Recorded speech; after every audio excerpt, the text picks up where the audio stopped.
trampling weak opponents to display my overwhelming strength never failed to exhilarate me. I was not one of the downtrodden. I was the boot, a villain. Welcome, everyone. Today we're diving into a story where an intergalactic empire smashes headfirst into a world of swords and sorcery. It's a tale where a man who desperately wants to be an evil lord keeps somehow ending up the hero. This is the wild ride that is I'm the Evil Lord, Volume 7. So our story kicks off with two people from two completely different worlds, whose lives are about to get thrown together by a twist of fate, and a very petty villain with a grudge. On one hand, you've got Konami, a high schooler back on Earth. Her life is, well, it's tough. It's an endless grind of school, part-time jobs, and taking care of her mom. All she wants is a way out. And then, on the complete other side of the universe, you have Lord Liam Banfield. He's an intergalactic noble with overwhelming power, living a life of pure luxury, where his biggest problem is shooing away people begging him for favors. Now, the one pulling the strings behind all this is the guide. This guy is a nasty piece of work, a being that literally feeds on negative emotions. He got absolutely stomped by Liam in the past, and now he's back and hungry for revenge. His plan is pretty simple, actually. Just get Liam out of the way so he can cause as much chaos as possible. So how does he do it? The guide finds this little kingdom on a seriously undeveloped planet. They're so desperate they're trying a forbidden hero summoning ritual. In a brilliant, totally conniving move, he hijacks their spell. But he's not trying to summon a hero. Oh no.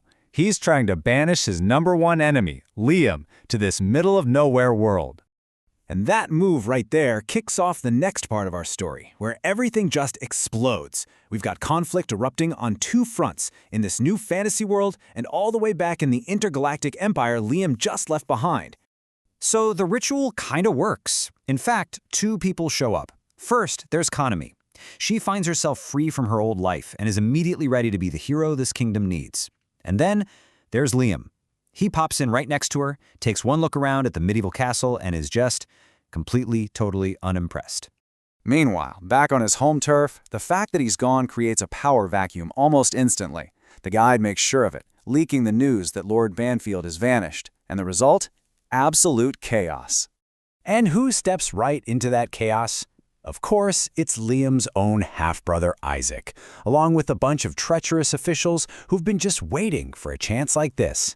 They think Liam's success was a fluke, and they're embarrassed by his reliance on advanced androids. They're more than ready to take over and start lining their own pockets.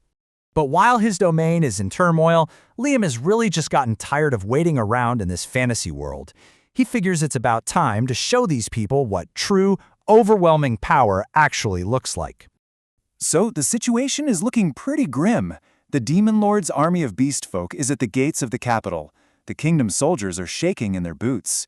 Konami is fighting her heart out, but she is hopelessly outmatched. Just as everyone is bracing for the end, Liam steps forward and gives a single, insane order. Open the gates.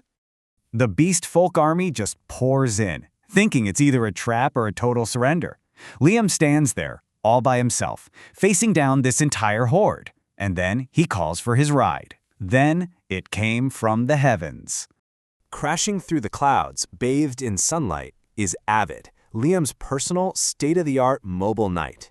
This massive mech comes down, the cockpit opens, and his attendant just tosses him his favorite sword. In that one single moment, the entire war is over. Sci-fi just met fantasy, and let me tell you, fantasy didn't even stand a chance. So, with the Demon Lord completely crushed, Liam turns his attention to a more personal problem. You know, the traitors who tried to steal his home while he was gone. But first, a quick farewell. He sends Konami back to Earth, and when she thanks him, calling him nice, he just scoffs. In a moment that is classic Liam, he gives her this gruff, but honestly kind of helpful advice, basically warning her that calling a self-proclaimed villain nice means she's a pretty bad judge of character. Liam blasts back to his own universe on his shiny new, insanely expensive Super Dreadnought flagship, and he does not waste a single second. He immediately confronts the traitors, led by his brother, and just crushes their pathetic little rebellion with cold, merciless efficiency. It's a swift, brutal reminder of who's in charge. But right in the middle of all this righteous fury, we see that core contradiction in Liam's character. He shows this genuine, almost frantic concern for Tateyama, a mass-produced android maid who is damaged by the traitors. He is absolutely furious that a goddamn doll was harmed, and it reveals this deeply protective instinct that his whole evil lord act just can't seem to hide. The House of Banfield is back in order, but the rest of the galaxy? Yeah, it's far from quiet. While Liam is busy getting everything back under control, his maids start to notice something unsettling. The news reports from across the Empire are just filled with turmoil, rebellions, executions, all kinds of trouble. Liam's local crisis might be over, but it looks like a much, much bigger conflict is brewing on a galactic scale. And that leaves us with a huge question. Liam proved he can single-handedly take down a fantasy world. No problem. But can even an evil lord with all his power handle the politics, the betrayals, and just the sheer scale of a galactic civil war? His territory is secure for now, but the universe is catching fire. What new threat is waiting for Liam Banfield in Volume 8? We're just gonna have to wait and see. Plot capsule.